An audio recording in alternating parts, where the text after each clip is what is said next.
Éternel Dieu, nous voulons te dire infiniment merci pour la grâce que tu nous accordes. Merci pour ce moment merveilleux, pour cette histoire, l'histoire d'amour entre l'humanité et toi que tu es en train de nous enseigner. Nous prions que tu ouvres notre entendement afin que nous comprenions le fond de cette histoire, afin d'en saisir les avantages à notre profit. Merci Père de nous avoir exaucés.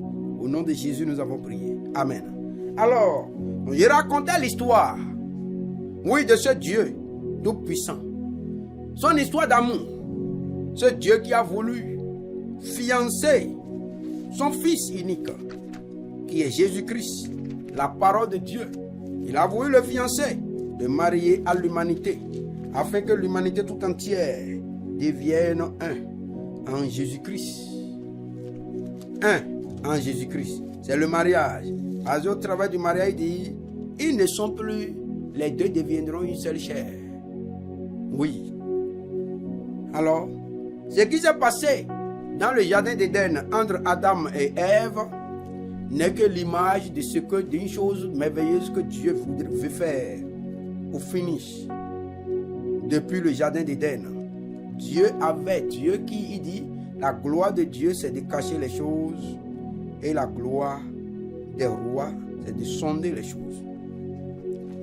Alors donc nous voyons ce roi qui est Dieu, qui a voulu unir l'humanité à lui au travers de son Fils unique, Jésus-Christ. Et il a manifesté cet amour. Nous voyons au cours de la séance passée que la différence lorsque un prince dans ce monde, un prince physique, un homme ordinaire, tombe par exemple amoureux d'une jeune fille pauvre, ici d'une famille pauvre, tout le monde est heureux. Cette fille-là est heureuse. Et ses parents aussi sont heureux. Parce qu'ils se disent que vraiment, désormais, eux-mêmes, ils feront partie de la famille royale. Ils feront partie de la famille royale. La fille même est contente quand la fille vient comme ça là. Vraiment, tu vas voir que tous ceux qui étaient dans le quartier, même les vieilles personnes qui ne calculaient pas ces filles, vont commencer par dire dada. Oh, ils vont commencer par dire dada. Oh, ceci. Pourquoi? À cause de ce qu'ils voient déjà que sa situation a changé. Le seul fait que le prince du roi de ce pays puisse venir dans cette maison à cause de cette jeune fille, oh, ils vont dire, oh, c'est fini. Pour vous là, c'est déjà bon. Vous êtes déjà gâtés. Et tout le monde commence par la respecter. Pourquoi? Parce qu'ils savent que désormais, les avantages qui sont auprès de ce prince seront aussi en sa faveur. Maintenant, vous êtes d'accord avec moi, comme nous le disions au cours de la séance passée, que ce mariage ne peut véritablement avoir lieu que lorsque la jeune fille répond favorablement à l'écho d'amour que le prince lui a envoyé, en donnant elle aussi son amour pour ce prince. Mais il se peut que, étant donné que c'est des hommes, lui ne lisant pas dans le cœur d'un homme, cette jeune fille peut faire semblant comme si elle aime le prince, alors que c'est la richesse de ce prince et son titre en tant que prince, en tant que fils du roi, c'est ça qui l'a intéressé, c'est ça qu'elle aime. Donc ça peut être un amour matérialiste et non un amour vrai. Mais vous êtes d'accord avec moi, comme nous l'avons vu, que ce prince, si le prince savait que ces filles-là ne l'aiment pas véritablement du fond de son cœur, c'est clair, parce que si le prince est tombé amoureux d'une jeune fille issue d'une famille pauvre, c'est clair que ce n'est pas l'argent de la fille qui l'intéresse, parce qu'elle est pauvre. Mais ça veut dire que c'est un amour sincère qui est dans son cœur pour cette fille. Mais la réponse de la fille peut être une réponse hypocrite. C'est-à-dire, ce n'est pas un amour vrai. Le prince aime cette fille, mais la fille n'aime pas le prince. Mais la fille fait semblant comme si elle aime le prince. Mais la fille aime la richesse du prince. La fille aime le titre du prince et non lui-même en tant qu'homme. Alors, si le prince sait ça, l'amour et le mariage n'aura pas lieu. Mais, pourtant, la fille peut faire un jeu avec un amour hypocrite, faisant croire au prince qu'elle l'aime vraiment, alors qu'elle ne l'aime pas véritablement. Et le prince lui-même va croire ça, bêtement ils suivent et ils vont se marier. Mais malheureusement, avec Dieu et son fils Jésus-Christ, ce n'est pas possible que un amour que Jésus accepte, un amour hypocrite pour faire mariage avec toi. Non. Parce que nous avons vu, avec Dieu, cette jeune fille, la jeune fille dont le fils de Dieu est tombé amoureux, le prince du roi des rois est tombé amoureux, cette jeune fille s'appelle l'humanité. Et l'humanité, c'est toi et moi. Mais la différence, le problème ici, avec le prince du roi des rois qui est Jésus-Christ, c'est que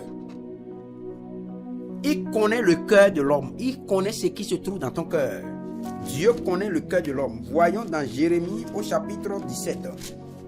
Même si, il dit verset 9 et 10, il dit, le cœur est tortueux par-dessus tout. Il est méchant. Qui peut le connaître?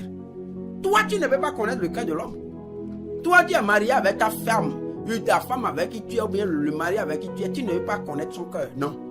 C'est pourquoi les hommes peuvent se tromper, les meilleurs amis se trompent, se trahissent. Mais c'est Dieu seul qu'on ne peut pas tromper. Verset 10, Dieu dit quoi? Il dit, moi l'Éternel, je prouve le cœur, je sonde les reins pour rendre à chacun selon ses voies, selon le fruit de ses œuvres. Voilà.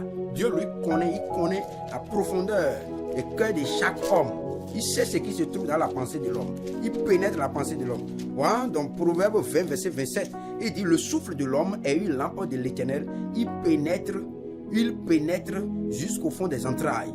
Ouais, il connaît la profondeur. Et la Bible dit quoi encore? L'esprit sont tout, l'esprit de Dieu. Allons dans 1 Corinthiens au chapitre 2. L'esprit sont tout, même les profondeurs de Dieu. Si l'esprit de Dieu peut sonder tout, même les profondeurs de Dieu, alors il sonde, c'est lui qui a créé l'esprit de l'homme. Il connaît le cœur. Alors, verset 11, il dit, lequel des hommes connaît les choses de l'homme? Si ce n'est l'esprit de l'homme qui en lui dit, de même personne ne connaît les choses de Dieu, il dit, or. Il dit, verset 10, 1 Corinthiens 2, verset 10, il dit, Dieu nous les a révélés, car l'esprit sont pas l'esprit, car l'esprit sont tout, même les profondeurs de Dieu. L'esprit sont tout. L'esprit de Dieu sont tout. C'est pourquoi il dit dans Jérémie 17, 10, il dit quoi? Il sonde les cœurs et les reins. Dieu sonde. Donc si tu viens vers Dieu avec un double cœur, Dieu a tant aimé le monde, Jean 3, verset 16, et il a donné son Fils unique, afin que quiconque croit en lui, c'est-à-dire quiconque croit en cet amour, c'est ça, d'abord, et croit maintenant en son Fils, puisse avoir la vie éternelle. Mais c'est pour un mariage entre Jésus et l'humanité, entre Dieu et l'humanité. Mais tant que tu ne vas pas manifester l'amour réciproque, il faut savoir que ce mariage n'aura pas lieu. Donc, de la même, pour que cette jeune fille, nous avons vu que pour cette jeune fille puisse avoir les avantages du prince, de ce prince-là, de ce roi, il faut que cette jeune fille puisse manifester son amour réciproque à l'amour que le prince lui a manifesté au prime abord. Sinon, le mariage n'aura pas lieu. C'est pourquoi le Seigneur va poser une question à Pierre. Jésus va demander à Pierre, m'aimes-tu? M'aimes-tu? Que ne m'aimes ici? Oui, l'amour. Dieu a tant aimé le monde. Si tu n'aimes pas le Seigneur, tu ne réponds pas favorablement à l'écho d'amour, il faut savoir que ça ne marchera pas. Alors, cette jeune fille pauvre, c'est qui? C'est l'humanité. Pauvre. C'est l'humanité tout entière. Tous les hommes, aussi riches que tous les hommes soient, ils sont pauvres. Tous les hommes, aussi riches, je répète, aussi riches qu'ils soient, l'homme le plus riche du monde est suffisamment pauvre devant Dieu. Sa richesse est tellement infinitésimale pour pouvoir sauver son âme. Oui, il ne peut pas sauver son âme. C'est ça le problème. Le danger est que ta richesse est aussi grande. Et que si on réunit toute la richesse du monde entier, on réunit tout l'or qui est sur le sous-sol et l'or qui est déjà extrait du sous-sol, tous les diamants dans le sous-sol et tous les diamants déjà extraits du sous-sol, on réunit tous les métaux précieux du sous-sol et ceux qui ont été déjà extraits, toutes les richesses des champs des forêts, des eaux, toutes les richesses de ce monde, toutes les richesses dans les banques, partout on réunit tout là. Ça, c'est suffisamment petit pour pouvoir, c'est insuffisant pour pouvoir sauver une seule âme d'une seule personne. Des milliards d'âmes qui sont sur la terre là. C'est-à-dire si on réunit toutes les richesses de ce monde-là, ça ne peut même pas sauver une seule âme. Et que ferons-nous alors des milliards d'âmes qui restent? Vous voyez? Donc, c'est là même la preuve de la pauvreté de l'homme, de l'humanité tout entière. La pauvreté de l'humanité. Je lis dans Somme 49, il dit, verset 8. Et regarde, je remonte au verset 6, il dit, pourquoi craindrais-je au jour du malheur lorsque l'iniquité de mes adversaires m'enveloppe? Verset 6, 7. Ils ont confiance en leurs biens. Ils ont confiance en leurs biens et se glorifient de leurs grandes richesses. Verset 8. Ils ne peuvent se racheter l'un l'autre, ni donner à Dieu le prix du rachat. Le rachat de leur âme est cher et n'aura jamais lieu. Le rachat de leur âme est cher, le rachat de ton âme est cher. Et tu laisses, toi, pasteur, prophète, le rachat de ton âme est cher. Le rachat des âmes de ceux à que Dieu t'a confié est cher. Et c'est pourquoi personne ne peut payer ce prix-là. Il dit, et n'aura pas lieu. C'est quoi il dit? Verset 5, il dit, ils ont confiance en leurs biens et se glorifient de leurs grandes richesses. Mais regardez la petitesse maintenant. Ce même chapitre montre maintenant la petitesse de leurs richesses. Il dit, ils ne peuvent se racheter l'un l'autre. C'est-à-dire, quand bien même ils se sont confiés dans la grandeur de leurs richesses, ils sont multimilliardaires. Mais, ils ne peuvent pas se racheter. Ton argent peut te racheter des prisons de ce monde-là. Mais ça ne peut pas te racheter de la prison de l'enfer. C'est ça le problème. Et pas racheter ton âme de la prison de l'enfer.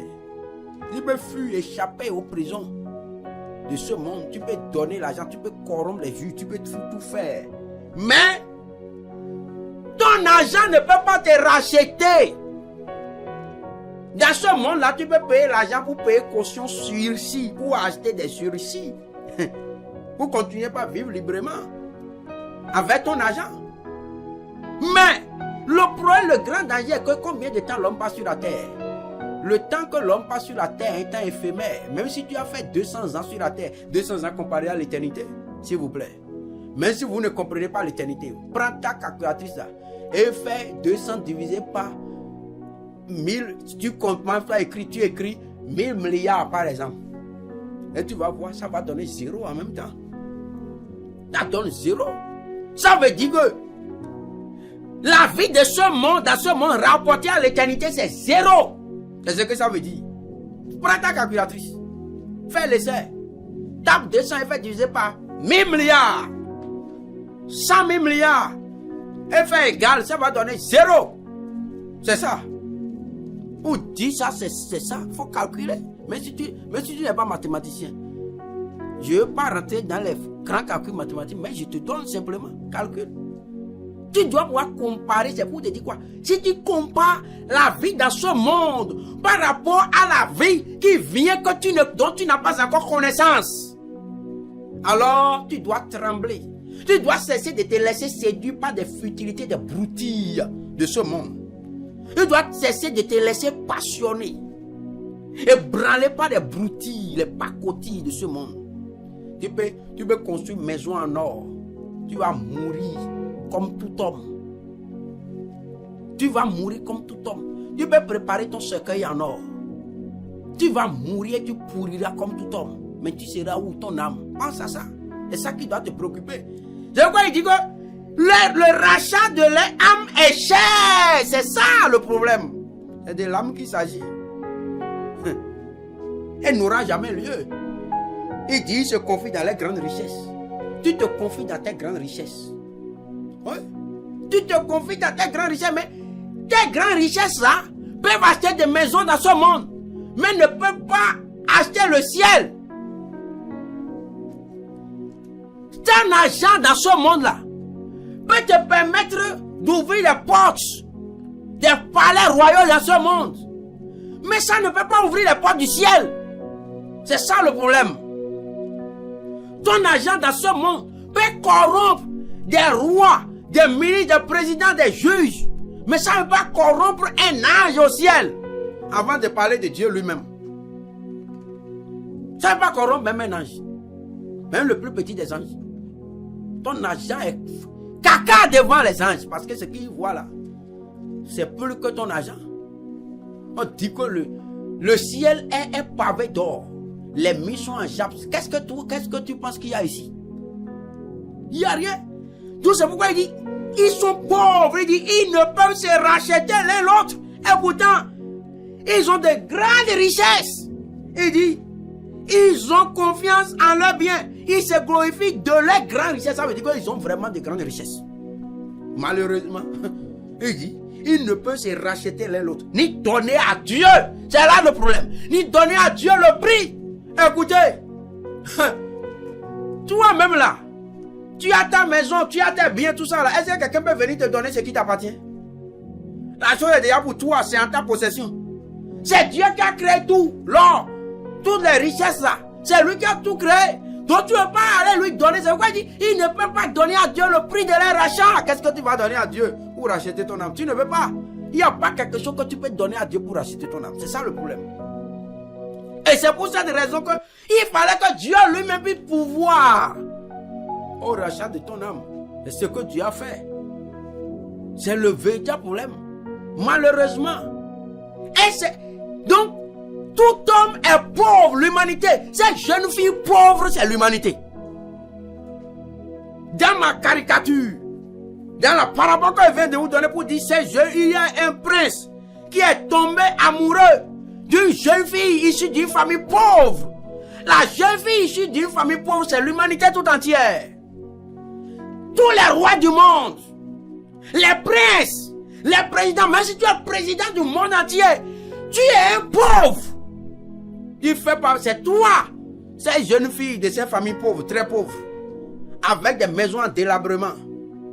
Oui, parce que ta maison là ne veut rien de dire devant Dieu. C'est ton corps, ce corps avec lequel tu fais de la sodomie. Tu fais de la sodomie. Dans les temples de francs-maçonnerie, vous vous sodomisez. Voilà, c'est cette maison-là qui est une maison en délabrement. Oui, tu es pauvre. La Bible dit que ce que vous faites dans un secret, on ne peut pas le dire. Voilà. Ce que vous faites en secret, toi, pasteur, tu es chez les francs-maçons, tu es partout. Et vous faites des choses abominables, c'est toi, tu es pauvre. Tout homme est pauvre, suffisamment pauvre. Quoi qu'en soit ses titres, quoi qu'en soit ses richesses, pour sauver son âme. Et c'est cette humanité, c'est la jeune fille pauvre là. C'est l'humanité tout entière, y compris moi-même. Voilà, qui te parle. Oui, nous sommes. C'est l'humanité tout entière qui construit, qui représente ces filles, ces jeunes filles pauvres. Et maintenant, le grand Dieu qui siège dans les cieux est tombé amoureux. Son fils est tombé amoureux de cette humanité. Regardons maintenant ce que la Bible dit dans Proverbe, avant qu'on ne continue, dans Proverbe chapitre 8. Alors la Bible parle de la sagesse. Ici, la sagesse, nous devons savoir que la sagesse, c'est Jésus-Christ. Quand la Bible dit la sagesse, on voit la sagesse, on ne comprend pas. La sagesse de Dieu, c'est Jésus-Christ est la sagesse de Dieu. Écoutez, même on sait de façon ordinaire que la façon dont quand un homme, on reconnaît un homme sage au travers de sa part. Quand un homme parle, si c'est un insensé ou un sot ou un idiot ou bien un sage, on le sait au travers de sa parole, n'est-ce pas? Alors, et Dieu, Jésus est la parole de Dieu. Donc, la sagesse d'un homme se révèle. Et on dit que l'insensé étale toute sa folie au travers de ses paroles. Oui, c'est ce que la Bible dit. Ça veut dire que, donc, le sage au travers de sa parole, il dit, la Bible dit, il relève une ville. Il sauve une ville au travers de sa parole. Donc, la parole c'est au travers de la parole d'un homme que se révèle sa sagesse. Et Jésus est la parole de Dieu. Donc, Jésus est la sagesse de Dieu. Et la Bible le confirme. La Bible confirme cela. Allons dans 1 Corinthiens au chapitre 1. 1 Corinthiens au chapitre 1. Qu'est-ce que la Bible dit? Il dit, verset 23. Nous prêchons Christ crucifié. Scandale pour les Juifs. folie pour les païens. Mais puissance de Dieu et sagesse de Dieu pour ceux qui sont appelés tant juifs que grecs. Voilà. Jésus est la parole de Dieu. Et cette parole de Dieu qui est Jésus est la puissance de Dieu et la sagesse de Dieu. Retournons alors, si nous sommes d'accord que Jésus est la sagesse de Dieu, donc nous retournons maintenant dans Proverbe chapitre 8, où vous voyez la sagesse n'écrit-elle pas, c'est la sagesse qui parle ici maintenant. Alors voyons, continuons pour voir ce que dit la sagesse. Il continue, verset 17, c'est la sagesse qui parle, il dit, j'aime ceux qui m'aiment. La sagesse, c'est Jésus qui parle. Dans Proverbe 8, c'est la sagesse qui parle, il dit, j'aime ceux qui m'aiment, ceux qui me cherchent me trouvent. Avec moi sont la richesse et la gloire, les biens durables et la justice. Ouais, les biens durables, les biens dans ce monde où ils sont des biens passagers. C'est pourquoi ça n'est pas acheter une âme, parce que l'âme est éternelle. On peut pas prendre les choses passagères pour acheter quelque chose d'éternel. Ce n'est pas possible. Il faut prendre les choses d'une valeur éternelle pour acheter quelque chose d'une valeur éternelle aussi. C'est comme ça. Alors, donc c'est Jésus seul qui est éternel et c'est auprès de lui que se trouvent les biens durables et éternels. Et il dit, et c'est lui la sagesse de Dieu, il dit, avec moi sont la richesse. Quelle richesse? La richesse qui permet de sauver, d'acheter, de racheter une âme. C'est auprès de lui. Auprès de moi se trouve la richesse et la gloire. Quelle gloire? Ce n'est pas la gloire d'un an, ce n'est pas la gloire d'un quinquennat, ce n'est pas la gloire des mandats de 5 ans, de 10 ans, de 3 ans ou de 100 ans même jusqu'à mourir, mais c'est une gloire éternelle. Une gloire éternelle qui n'aura jamais de fin. C'est un mandat éternel qui n'aura jamais de fin. Alors, il dit, avec moi sont la richesse et la gloire, les biens durables et la justice. Verset 9, il dit, mon fruit est meilleur que l'or pur. Et mon produit est préférable à l'argent.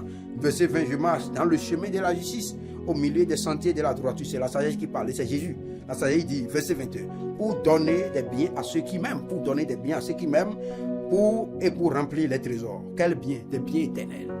Des biens éternels qui ne peuvent pas périr ni flétrir.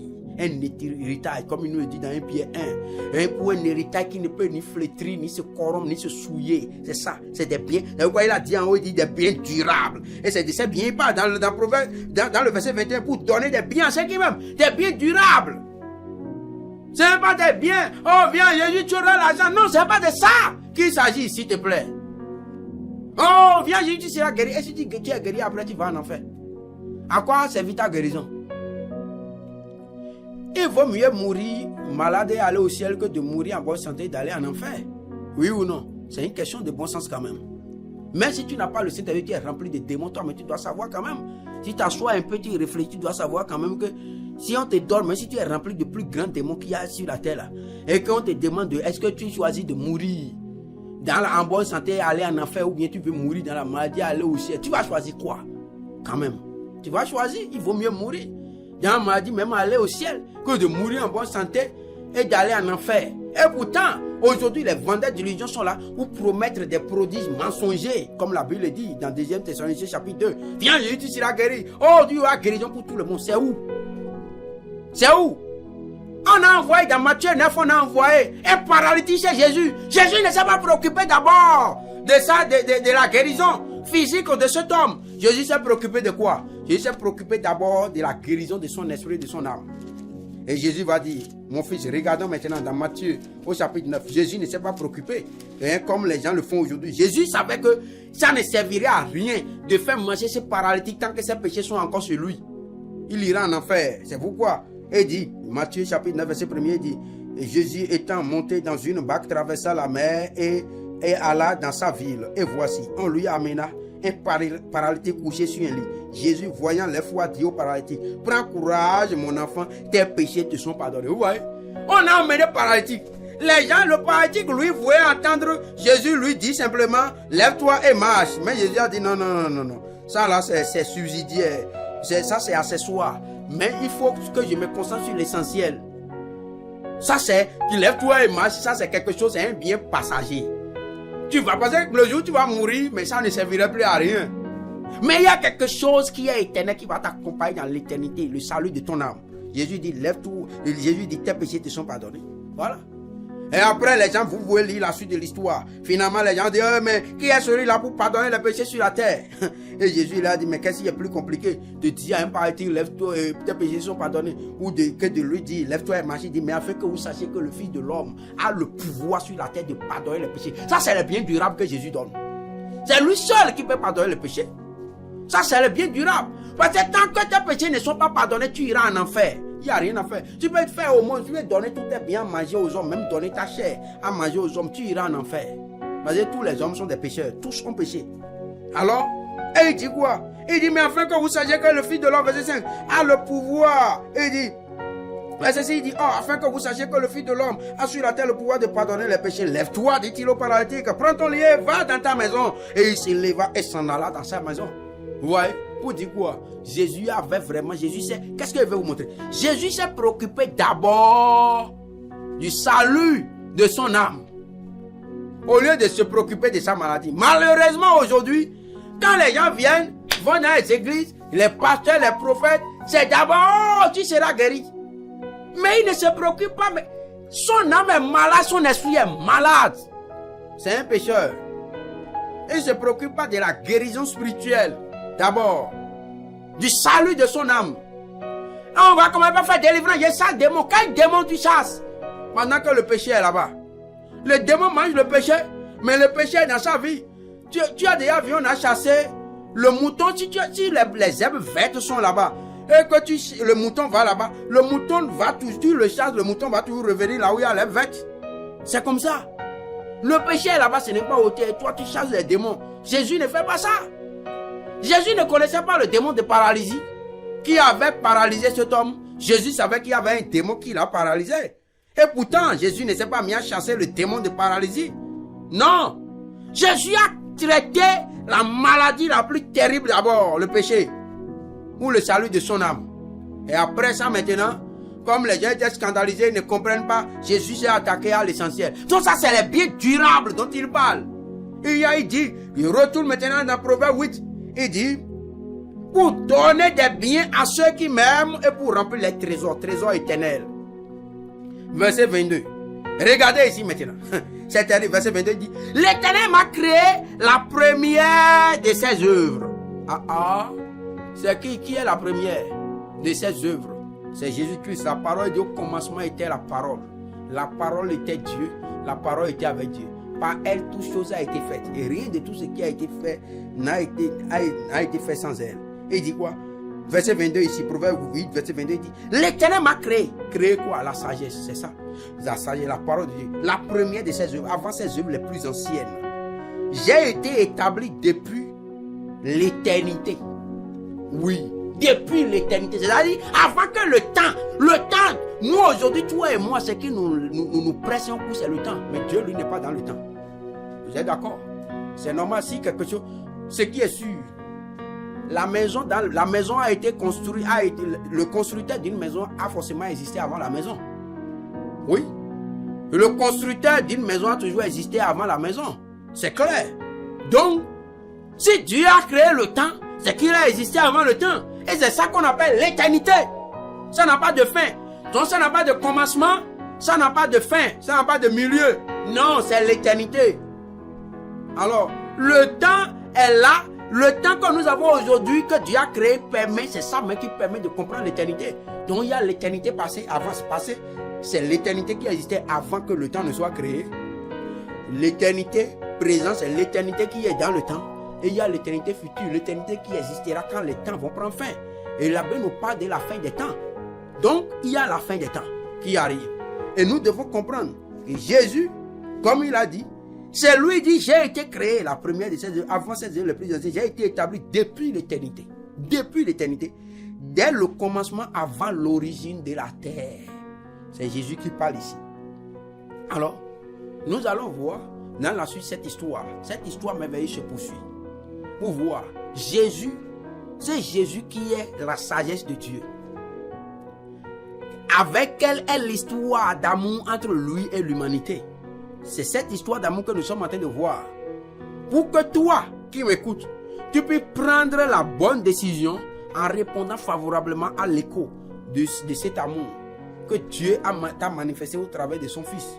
Et quand tu vas répondre favorablement à l'écho de cet amour, en ne te laissant plus séduire par les prophètes de mensonges, les prophètes du diable, les faux prophètes, alors tu auras l'avantage ou les avantages liés à l'écho de cet amour que Dieu a manifesté au travers de son Fils. Prions. Seigneur éternel Dieu, nous te disons infiniment merci pour la grâce que tu nous accordes. Prions que ton Esprit Saint continue de faire son œuvre et que tous ceux qui ont écouté ce message, qu'ils puissent prendre conscience de cet amour que tu as manifesté. Qu'ils reconnaissent d'abord que Jésus-Christ est la sagesse de Dieu et c'est cette sagesse qui a été établie avant la fondation du monde, depuis l'éternité. Et c'est cette sagesse qui a manifesté son amour pour l'humanité. Et c'est en répondant à l'écho de cet amour que l'humanité sera sauvée. Je prie, éternel Dieu, que toute stratégie de l'ennemi pour distraire l'humanité soit détruite au nom de Jésus-Christ. Merci Père de nous avoir exaucés. Au nom de Jésus, nous avons prié. Amen.